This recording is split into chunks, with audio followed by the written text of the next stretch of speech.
নমস্কার, আমি মৌসুমি চলে এসেছি একটি নতুন ভিডিও নিয়ে। সকাল থেকেই ভিডিওটি শুরু করলাম।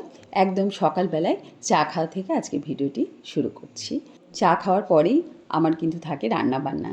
সেই জন্য আমি সকালে বাসি কাপড় ছেড়ে টেরে একদম রান্নাঘরে ঢুকে যাই। চাও খাই, তার সাথে রান্না বান্না সমস্ত কমপ্লিট করে আমি বেরিয়ে আসি, তারপর স্নান টান করে পুজো করি। রান্নাঘরটা ভীষণ অপরিষ্কার হয়েছে, তাই আজকে রান্নাঘর পরিষ্কার করব। সেই জন্য আজকের পুজোটি আমি করব না। আজকে ওকে বলেছি তুমি সকাল করে স্নান করে স্কুল যাওয়ার আগে পুজোটা করে দেবে, তারপর স্কুলে যাবে। তো যাই হোক, আমার চা হয়ে গেছে।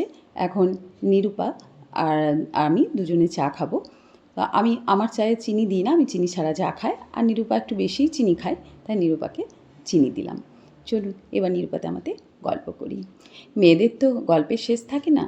সকালবেলায় এসেই নিরূপা আমার সঙ্গে একটু গল্প করে, দুজনে একসঙ্গে বসে চা খায়। ও ওর সংসারের কথা বলে, আমিও ওকে অনেক কিছু বলি। যাই হোক, মনটা খুব ভালো হয়। তারপরে দুজনের কাজে লেগে যায়। ও ওর কাজে লেগে যায়, আমি আমার রান্নাবান্নাতে চলে যাই। এই হচ্ছে প্রতিদিনের সকালবেলাকার রুটিন।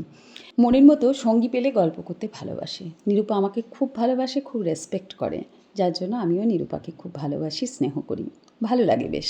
দেখবেন যে আপনাকে ভালোবাসবে তাকে কিন্তু আপনারও ভালোবাসতে ইচ্ছে করবে। তবে প্রথম হচ্ছে নিজেকে ভালোবাসা। আপনি যদি নিজেকে ভালোবাসেন, তাহলে কিন্তু আপনি অপরকে ভালোবাসতে পারবেন, অপরের কাছে ভালোবাসা পাবেন। আবার নিজেকে নিজে সম্মান করতে হবে। যে এখানে মেয়েদেরকে অনেকেই কিন্তু সম্মান করে না।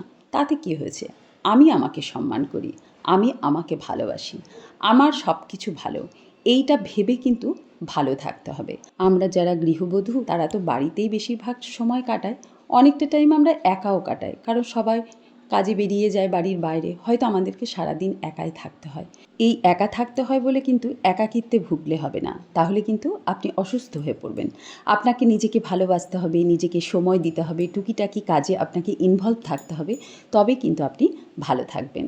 তো সমস্ত রান্নাবান্না আজকে আমার হয়ে গেছে। মাছ ভাজা, তারপরে খেরো পোস্ত, ডাল, চাটনিটা আমি করেই রেখেছি, আমের চাটনি, এই সমস্ত দিয়ে আমি কাঁকরোল ভাজা করেছি, ওকে খেতে দিলাম, ও স্কুল চলে গেল। এখন আমি খাবো ছাতু আর মুড়ি। আমার এই গ্রীষ্মকালে ছাতু মুড়ি খেতে খুব ভালো লাগে। তার সঙ্গে যদি গুড় থাকে তাহলে তো কথাই নেই। আমি গুড় খেতে কিন্তু ভীষণ ভালোবাসি। আমি আজকে ছাতু মুড়ি খাচ্ছি, আর ছেলেকে দিয়েছি কলা, আমুল আর মুড়ি। তো ও ওটা খাচ্ছে। যাই হোক, আজকের ভিডিওটা কেমন লাগলো অবশ্যই জানাবেন। যারা ইউটিউব থেকে ভিডিওটি দেখছেন তারা চ্যানেলটি সাবস্ক্রাইব করে দেবেন, আর যারা আমার ফেসবুক পেজ থেকে ভিডিওটি দেখছেন তারা আমার পেজটি অবশ্যই ফলো করে দেবেন। ভালো থাকবেন আপনারা। আসবো পরবর্তী ভিডিও।